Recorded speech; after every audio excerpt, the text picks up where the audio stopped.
It's incredible to see how AfriSAFE has evolved from a small campaign back in 2019, reaching just a little over 1 million people, to becoming this global phenomenon in 2024 with a reach of over 54 million. Yeah, that's phenomenal growth. Yeah. And this year, they moved the event to Livingstone, Zambia. Right. What's the reason behind that move? Well, I think the change to Livingstone, it's much more than just a change of location. Right. It really shows AfriSAFE's dedication to tackling safety challenges that go beyond just a single country. All right, let's dive into the report itself.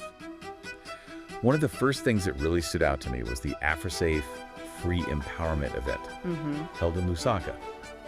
They offered free first aid and mental health training to over 550 people. Yeah. Mostly from the informal sector. That's really important because that sector often misses out on this kind of essential training. Right. Putting those workers at a much higher risk. Yeah. And equipping them, even with just basic first aid knowledge, can seriously improve safety outcomes, potentially even saving lives. Definitely.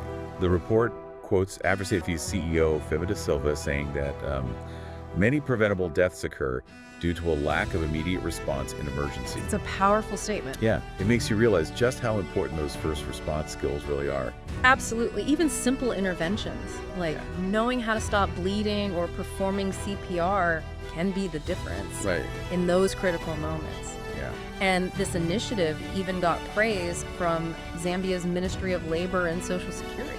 Wow. Which says a lot about its impact. Yeah, definitely. Now let's move on to the Africa Safety Congress, which happened on November 7th. Okay. At the Radisson Blu Resort in Livingstone. Right.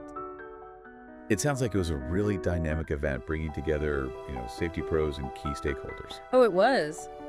Congress was buzzing with energy and insightful discussions. Zambia Sugar's CEO, Oswald Mgwenzi, gave a strong welcome address, emphasizing their commitment to safety leadership, not just within their company, but across the entire region. That's great. And Zambia's Minister of Tourism, Radi Sekumbo, was also there, giving a warm welcome to the delegates.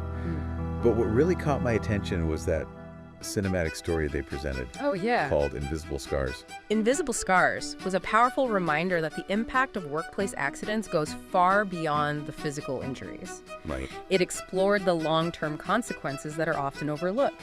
Things like emotional trauma, financial burdens, the social isolation that individuals and their families might face. It really makes you think about how someone struggling with chronic pain after an accident might have a hard time going back to work. Right. Leading to financial strain and even social withdrawal. Absolutely.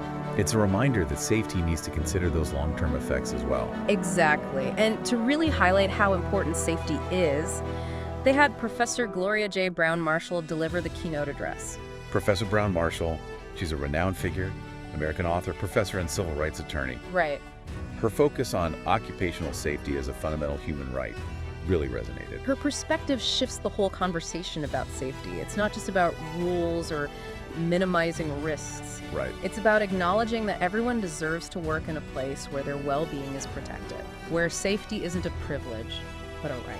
That's a powerful way to think about it. Yeah. And the Congress also had 3 panel discussions. Yes. Covering a range of topics: building resilience through safety leadership and ESG, strengthening Africa's OSH system, and transforming industries and empowering futures through HSE. These panel discussions were where the real depth of knowledge and expertise came in. Yeah. Experts from different fields and industries dug deep into building strong safety systems, exploring how environmental, social, and governance or ESG principles can contribute to a more resilient safety culture. Now let's move on to the AfriSAFE Awards Dinner. Okay. Held on November 8th at the beautiful Avani Victoria Falls Resort. The awards dinner was a true celebration of achievements in safety. Yeah. But before the festivities, delegates had the chance to experience Zambia's beauty and adventure. Oh, wow. They went on game drives, explored the majestic Victoria Falls. Wow. Some even tried bungee jumping and whitewater rafting. That's incredible.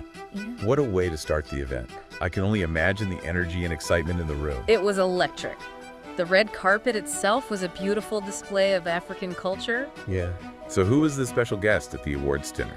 It was Zambia's Minister of Labor, Brenda Tambatama, and during the ceremony, Zambia Sugar's CEO presented the Livingstone Safety Declaration. And the awards themselves play a key role in this effort. They do.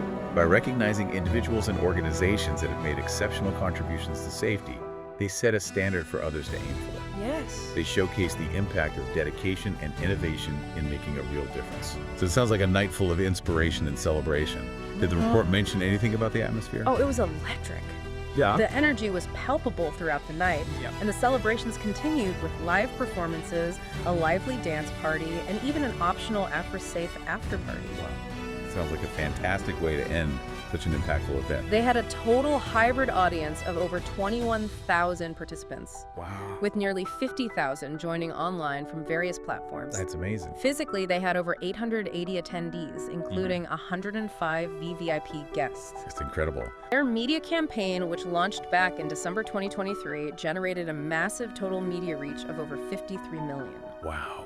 They got coverage from major news outlets all over Africa and even internationally, including ZNBC TV, Times of Zambia, The Guardian, Vanguard, and Business Day in Nigeria.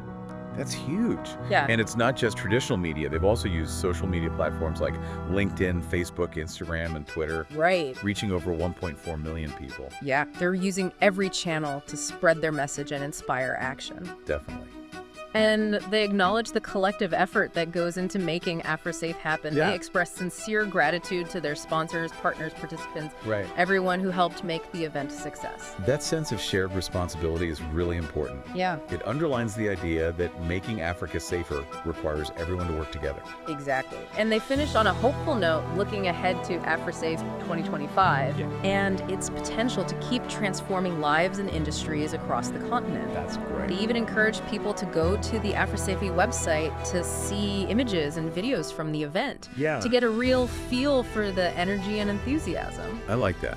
Thanks for joining us on this deep dive into AfriSAFE 2024. We encourage you to check out the AfriSAFE website It's a great resource. for all the amazing resources and stories we talked about. Until next time, keep exploring, stay curious, and keep diving deep.